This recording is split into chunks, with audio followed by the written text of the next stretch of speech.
நடிகர் சிவகார்த்திகேயன் அவர்கள் நடிகர் தனுஷை குறித்து பேசியிருக்கிறாரா அல்லது இந்த மெரினா திரைப்படம் எடுத்த பாண்டியராஜன் அவர்கள் குறித்து பேசியிருக்காரா?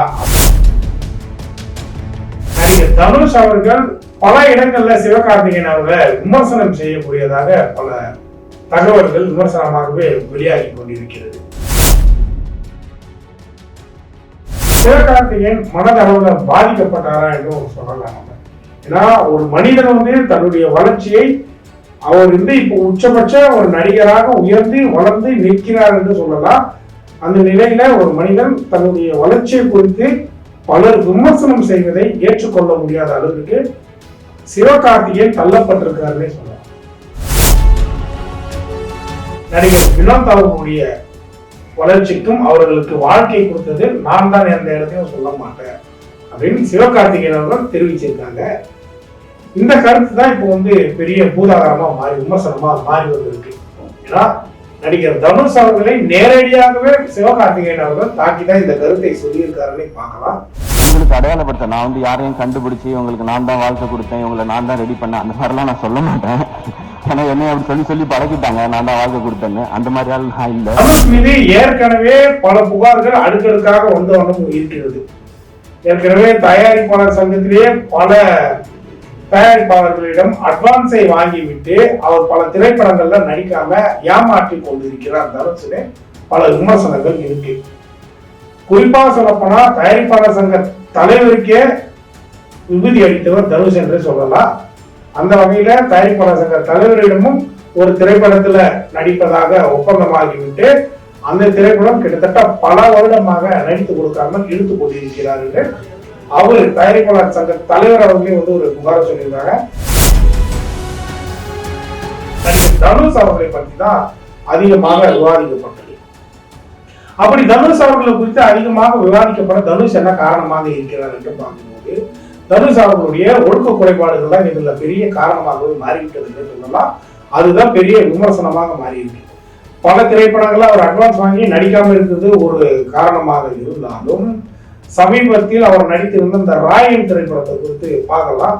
அந்த ராயன் திரைப்படத்தை குறித்து பார்த்தால் ரத்தமும் சதையும் ரத்த கலரியாகவே அந்த திரைப்படம் முழுவதுமாகவே இருக்கும்.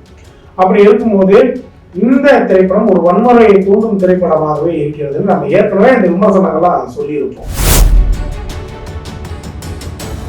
ஒரு 2 நாட்களுக்கு முன்பு ஓட்டேரியில் இருக்கக்கூடிய ஒரு சில இளைஞர்கள் ஒரு திரைப்படத்தை பார்க்க செல்கிறார்கள். அந்த திரைப்படம் தான் ராயன் திரைப்படம். அந்த திரைப்படத்தை பார்த்து விட்டு அந்த திரைப்படத்தில் வருவது போலவே வெளியே சண்டையிடுகிறார்கள். ஏற்கனவே போட்டியாக இருக்க ஒரு ஏரியால ஏற்கனவே 2 தாதாக்களுக்கிடையே போட்டியாக இருக்கக்கூடிய பிரச்சனையில ஒருவரை மது அருந்த கூட்டி சென்று அவருடைய ஆளுநரை அறுத்து அவரை கொலை செய்து விடுகிறார்கள். இதற்கெல்லாம் என்ன காரணம் என்று காவல்துறையினர் விசாரிக்கும் போது ராயன் திரைப்படத்தை பார்த்து விட்டு வெளியில் இந்த திட்டத்தை அவர்கள் தீட்டி அவரை கொலை செய்து இருக்கிறார்கள்.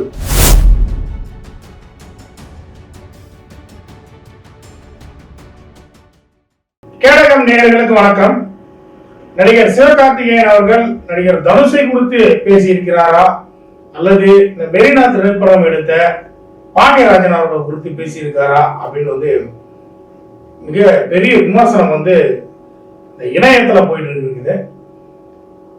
கிட்டத்தட்ட சிவகார்த்திகேயன் அவர்கள் ஒரு தனியார் சேனல்ல ஒளிபரப்பக்கூடிய ஒரு சின்ன சின்ன நிகழ்ச்சிகளை தொகுத்து வழங்கிய பிறகு அவர் ஒரு நடிகராக இந்த தமிழ் சினிமால அவர் பலம் வந்தார். அவருடைய முதல் திரைப்படம் என்னன்னு பாத்தீங்கன்னா மெரினா திரைப்படம் தான். இந்த மெரினா திரைப்படத்துல அவருக்கு கதாநாயகியாக ஓவியா அவங்க நடிச்சிருப்பாங்க.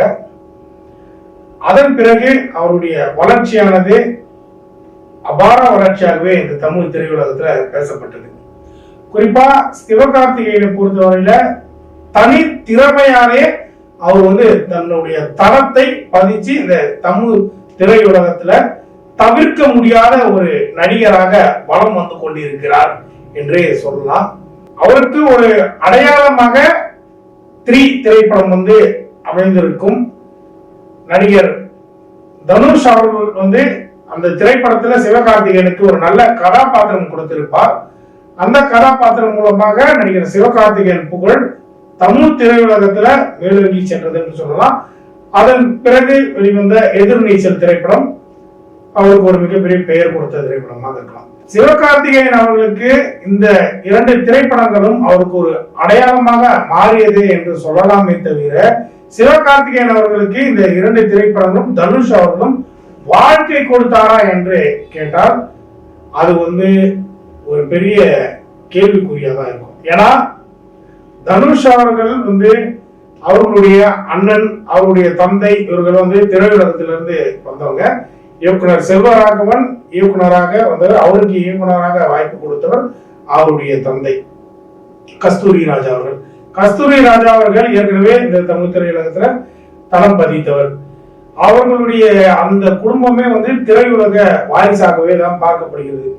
இந்த நிலையில ஒரு இளைஞன் தாமாகவே பல தனி திறமையால அவர் அவருடைய அடையாளத்தை அவருடைய சின்ன சின்ன நிகழ்ச்சிகளை தனியார் சேனல்ல ஒளிபரப்பாக்கக்கூடிய சின்ன சின்ன நிகழ்ச்சிகளே அவர் தன்னுடைய தளத்தை அவர் பதித்து கொண்டே வந்தார் என்பது இந்த தமிழ்நாட்டில் இருக்கக்கூடிய சிவகார்த்திகேயனை பார்த்து ரசிக்கக்கூடிய அனைவருக்கும் உணர்ந்த ஒன்றாகத்தான் இருக்கும்.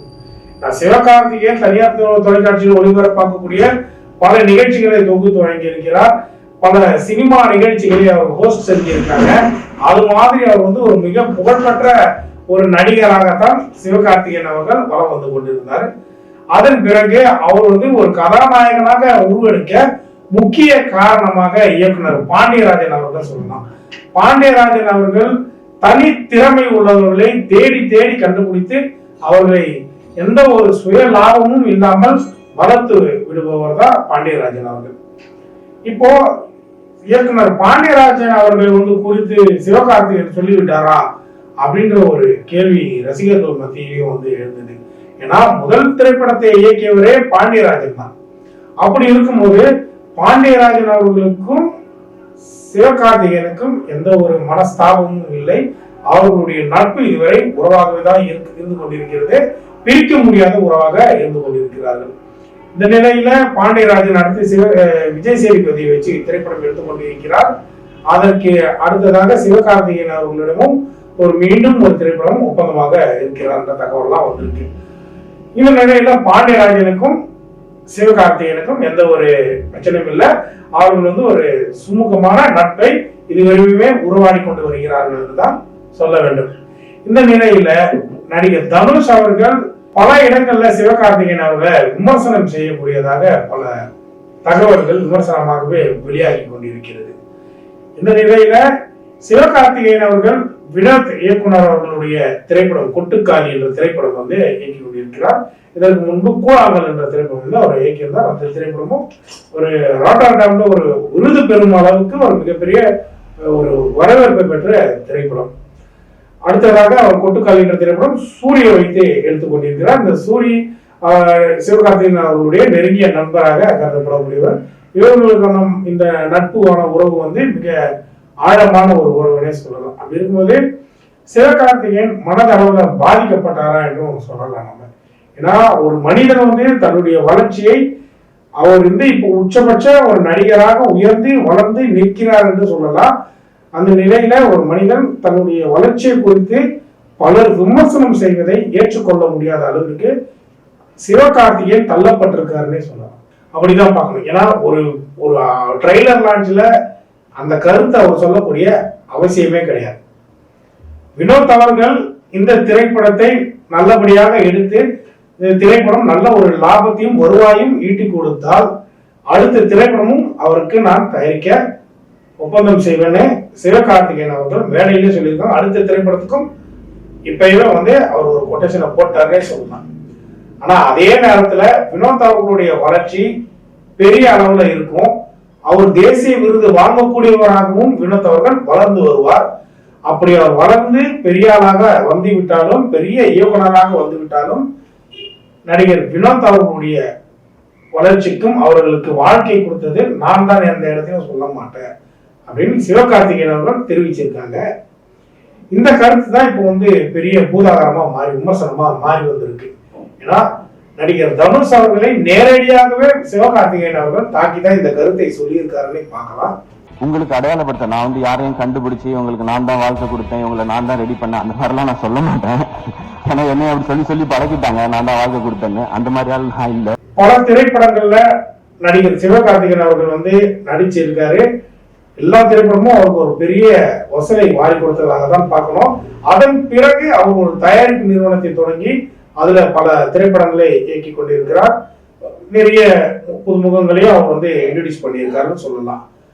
அந்த வகையில அவர்களுக்கெல்லாம் கூட நான் தான் வாழ்க்கை கொடுத்தேன் என்று எந்த இடத்திலும் சிவகார்த்திகேயன் சொல்ல மாட்டேன் என்று சொல்வதுதான் தனுஷ் அவர்கள் தலையில் அடிப்பது போல் ஒரு வார்த்தையை சொன்னதாக பார்க்க வேண்டும். தனுஷ் மீது ஏற்கனவே பல புகார்கள் அடுக்கடுக்காக வந்த வண்ணம் இருக்கிறது. ஏற்கனவே தயாரிப்பாளர் சங்கத்திலேயே பல தயாரிப்பாளர்களிடம் அட்வான்ஸை வாங்கிவிட்டு அவர் பல திரைப்படங்கள்ல நடிக்காம ஏமாற்றி கொண்டிருக்கிறார் தனுஷ்னு பல விமர்சனங்கள் இருக்கு. குறிப்பா சொல்லப்போனா தயாரிப்பாளர் சங்க தலைவருக்கே விபூதி அளித்தவர் தனுஷ் என்று சொல்லலாம். அந்த வகையில தயாரிப்பாளர் சங்க தலைவரிடமும் ஒரு திரைப்படத்துல நடிப்பதாக ஒப்பந்தமாகிவிட்டு அந்த திரைப்படம் கிட்டத்தட்ட பல வருடமாக நடித்து கொடுக்காமல் இழுத்து கொண்டிருக்கிறார் என்று அவர் தயாரிப்பாளர் சங்க தலைவர் அவர்களே வந்து ஒரு புகார் சொல்லியிருக்காங்க. இந்த விவகாரங்கள்லாம் கடந்த வாரத்துல தயாரிப்பாளர் சங்கத்துல வந்து ஒரு மீட்டிங் போட்டிருந்தாங்க. அந்த மீட்டிங்ல எல்லாருமே கலந்துருந்தாங்க. அந்த ஒரு பொதுக்குழு கூட்டமானது விநியோகஸ்தர்கள் சங்கம், தயாரிப்பாளர்கள் சங்கம், திரையரங்க உரிமையாளர்கள் சங்கம் என அனைவரும் ஒன்றிணைந்து ஒரு கூட்டத்தை நடத்தினார்கள். அதுல எந்த நடிகரை பற்றி அதிகமாக விவாதிக்கப்பட்டது என்று பார்த்தால் நடிகர் தனுஷ் அவர்களை பற்றி தான் அதிகமாக விவாதிக்கப்பட்டது. அப்படி தனுஷ் அவர்களை குறித்து அதிகமாக விவாதிக்கப்பட தனுஷ் என்ன காரணமாக இருக்கிறார் என்று பார்க்கும்போது தனுஷ் அவர்களுடைய ஒழுக்க குறைபாடுகள் தான் இதுல பெரிய காரணமாகவே மாறிவிட்டது என்று சொல்லலாம். அதுதான் பெரிய விமர்சனமாக மாறி இருக்கு. பல திரைப்படங்களை அவர் அட்வான்ஸ் வாங்கி நடிக்காம இருக்கிறது ஒரு காரணமாக இருந்தாலும் சமீபத்தில் அவர் நடித்திருந்த இந்த ராயன் திரைப்படத்தை குறித்து பார்க்கலாம். அந்த ராயன் திரைப்படத்தை குறித்து பார்த்தால் ரத்தமும் சதையும் ரத்த கலரியாகவே அந்த திரைப்படம் முழுவதுமாகவே இருக்கும். அப்படி இருக்கும்போது இந்த திரைப்படம் ஒரு வன்முறையை தூண்டும் திரைப்படமாகவே இருக்கிறது. நம்ம ஏற்கனவே இந்த விமர்சனங்கள்லாம் சொல்லியிருப்போம்.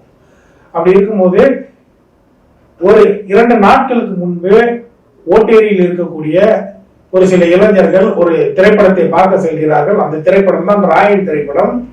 அந்த திரைப்படத்தை பார்த்து விட்டு அந்த திரைப்படத்தில் வருவது போலவே வெளியே வந்து சண்டையிடுகிறார்கள். ஏற்கனவே போட்டியாக இருக்க ஒரு ஏரியால ஏற்கனவே 2 தாதாக்களுக்கு இடையே போட்டியாக இருக்கக்கூடிய பிரச்சனையில ஒருவரை மது அருந்த கூட்டி சென்று அவருடைய ஆணுறுப்பை அறுத்து அவரை கொலை செய்து விடுகிறார்கள். இதற்கெல்லாம் என்ன காரணம் என்று காவல்துறையினர் விசாரிக்கும் போது ராயன் திரைப்படத்தை பார்த்து விட்டு வெளியில் வந்து இந்த திட்டத்தை அவர்கள் தீட்டி அவரை கொலை செய்து இருக்கிறார்கள். ராயன் திரைப்படத்தை பார்க்கும் போதே இந்த பிரச்சனைகள் துவங்கிவிட்டது அப்படின்ற கருத்தெல்லாம் வந்து வெளியே வந்திருக்கு. அப்படி பார்க்கும்போது நடிகர் தனுஷ் அவர்கள் சமூகத்திற்கும் எந்த ஒரு அக்கறையும் இல்லாம தான் செயல்பட்டு வராரு. அவர் சார்ந்து இருக்கக்கூடிய சினிமா துறைக்கும் எந்த ஒரு அக்கறையும் இல்லாம தான் செயல்பட்டு வராரு. அங்க இருக்கக்கூடியவர்களுக்கும் எந்த ஒரு லாபமும் இல்லாத வகையில தன் சுய லாபத்தால் நடிகர் தனுஷ் அவர்கள் உயர்ந்து கொண்டிருக்கிறார்னே சொல்லலாம். இப்பொழுது நடிகர் சிவகார்த்திகேயன் அவர்கள் நேரடியாகவே தனுஷை குறித்து ஒரு மறைமுக குற்றச்சாட்டு கிடையாது, நேரடி குற்றச்சாட்டாகவே பார்க்கலாம். சிவகார்த்திகேயன் வந்து பேசின இந்த ஒரு வார்த்தை நடிகர் தனுஷ் அவர்களை அவருடைய அந்த அறிவை வந்து வெளிப்படுத்துகிறது என்று சொல்லலாம். நடிகர் தனுஷ் இப்படிப்பட்டவரா, நடிகர் தனுஷ் இந்த மாதிரியான ஒரு நிலைப்பாடு கொண்டவரா அப்படின்னு சொல்லி பல விமர்சனம் செய்து வராங்க. அதே நேரத்துல தனுஷ் தான் சிவகார்த்திகேயனுக்கு வாழ்க்கை கொடுத்தார் என்று பலர் சொல்லிட்டு வராங்க. வாழ்க்கை கொடுக்கத்ததாகவே இருக்கட்டுமே, படத்துல நடிக்கிறதுக்கு சும்மாவா நடிச்சுங்க? அந்த படத்துல நீங்க சம்பாதிக்கலையா? எதிர்நீச்சல் படம் எவ்வளவு வருமானத்தை ஈட்டு கொடுத்ததுன்னு பாத்தீங்களா? அந்த மொத்த வருமானத்தையும் வாழ்க்கை கொடுத்த வேண்டியவா கொடுத்துட்டீங்க கிடையாதுல்ல, சிவகார்த்திகேயனுக்கே கொடுத்துட்டீங்க கிடையாது. அப்படி இருக்கும்போது ஒரு திரைப்படத்தில் நடித்திருக்கிறார். அந்த திரைப்படத்தில் கதாநாயகனாக வந்தார். அந்த 2 திரைப்படம் மட்டும் அவருக்கு பெரிய வாழ்க்கையை கொடுத்து விட்டதா? அதன் பிறகு அவர் நடித்த ஒவ்வொரு திரைப்படமும் அவருடைய தனி திறமையாக உயர்ந்து வந்திருக்காருன்னு சொல்லணும். இப்படி சொல்வதன் மூலமாகத்தான் நடிகர் தனுஷ் உயர்ந்தவராக பேசப்படும். ஆனால் நான் வாழ்க்கையை கொடுத்தேன் எல்லா இடத்துலயும் வந்து பேசிட்டு போயிட்டு இருந்தா ஒரு உச்சபட்ச நடிகராக இருக்கக்கூடியவருக்கே மனவாது அவருடைய வழியை இந்த மக்களுக்கு சொல்ல வேண்டும், அவருடைய ரசிகர்களுக்கு சொல்ல வேண்டும் என ஒரு இடத்தை தேர்ந்தெடுத்திருக்கிறார். அந்த இடம்தான் கொட்டுக்காளி ட்ரெய்லர் லான்ச். இனிமேலும் இது போன்று நான் எனக்கு பின்பு வரவர்களுக்கு சொல்ல மாட்டேன். நான் எடுக்கக்கூடிய திரைப்படத்தில் வந்து உயர்ந்தாலும், எந்த இயக்குனராக இருந்தாலும் நடிகராக இருந்தாலும் உயர்ந்து வந்தால் அவர்களுக்கு வாழ்க்கை கொடுத்தவர் என்று நான் சொல்ல மாட்டேன்னு நடிகர் சிவகார்த்திகேயன் பொட்டுல அடிச்ச மாதிரி சொல்லியிருக்கேன். இதுதான் வந்து அறிவுடைமை, இதுதான் வந்து சரியான ஒரு பார்வை. சிவகார்த்திகேயன் அவர்களுடைய பார்வை தெளிவாக இருக்கிறது என்று நம்ம பார்க்கலாம். அதற்காக தான் இந்த காணொலி. இந்த விவகாரம் குறித்து நீங்க என்ன நினைக்கிறீங்கன்னு கமெண்ட்ல சொல்லுங்க. குறிப்பாக இந்த காணொலியை பார்க்கக்கூடியவர்கள் எங்களுடைய இந்த நிகழ்ச்சி உங்களுக்கு பிடித்திருந்தால் எங்கள் சேனலை சப்ஸ்கிரைப் செய்யுங்க. குறிப்பாக நீங்கள் ஹால் பட்டனை தட்டி விட்டு செல்லுங்கள் என்று தான் கேட்கிறோம். ஏன்னா நாங்கள் பேசக்கூடிய ஒவ்வொரு நிகழ்ச்சிகளும், நாங்கள் தொகுத்து வழங்கக்கூடிய ஒவ்வொரு நிகழ்ச்சியும் உங்களுக்கு நேரடியாகவே நோட்டிபிகேஷனாக வந்து சேர நீங்க சப்ஸ்கிரைப் செய்து அந்த ஆல் பட்டனை தொட்டால் மட்டுமே அது சாத்தியமாக இருக்கும். நன்றி, வணக்கம்.